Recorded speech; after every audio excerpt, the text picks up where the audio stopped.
Well, it's been a busy morning and it continues here on Morning Live. Now, having recently slipped into a technical recession, the South African economy continues to experience dangerously low levels of economic growth, which doesn't bode well for national employment figures. And making matters worse is the technologically driven fourth industrial revolution, which contributes to the redundancy of jobs in the main.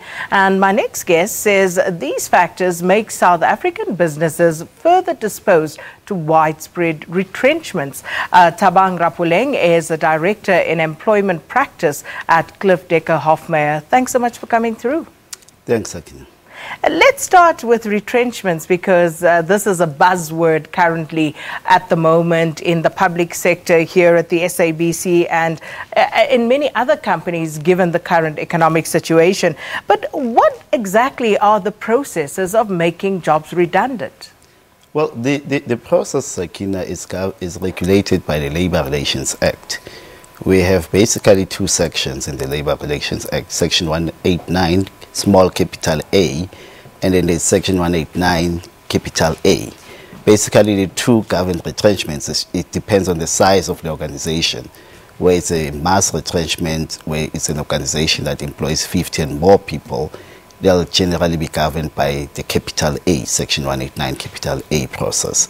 So in essence, what the law says is that there must be substantive grounds for the retrenchments, meaning the reasons, and there is a procedure that has been laid out in terms of Section 189, which employers must comply with in obviously pursuing their desire to retrench employees. So in essence, if I was to sum it up, the law basically says the employer, in terms of procedure, the employer must engage in a meaningful joint consensus-seeking process. So you consult, but you consult with the purpose of seeking a consensus with the employees on the retrenchment itself, the grounds, the alternatives that needs to be considered. So it should not be a rushed process. It's quite a detailed process by its very nature. But how plausible is that, consensus-seeking process if it would seem in most cases that it is already a fait accompli by the time the employer sits down to engage, that they've made up their mind, they need to retrench X amount of workers, and it's now about just going through, the checklist and making sure that you abide by the letter and spirit of the law?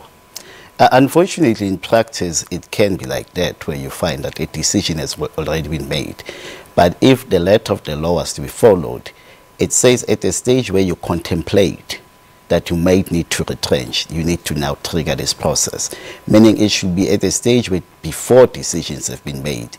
Because if you look at the things that you need to consult over, you need to consult over the reasons why you need to retrench, the number of people that will be affected, the method of selecting those people, the alternatives that have been considered. So if all these things are taken into account, it should help to mitigate the number of people that will eventually be retrenched, if not avoided. So all of this seems like a collective process. What rights does the individual have under these circumstances? Well, it depends. If the employer is an employer where there is a recognized union and there is a collective agreement, you will then obviously consult in line with the collective agreement. If the collective agreement says you need to consult with Union X, then the employer must consult with Union X. But where there is no collective agreement, then the employer's obligation to consult will be with the employees that will be affected by the retrenchments directly. So it will depend. In some organizations, you find there are unions, then employers will engage with the unions directly. Thabang, given our economic status as a country at the moment, near stagnant economic growth, what is your outlook? What do you think South Africa's outlook is likely to be over the short and medium term when it comes to retrenchments?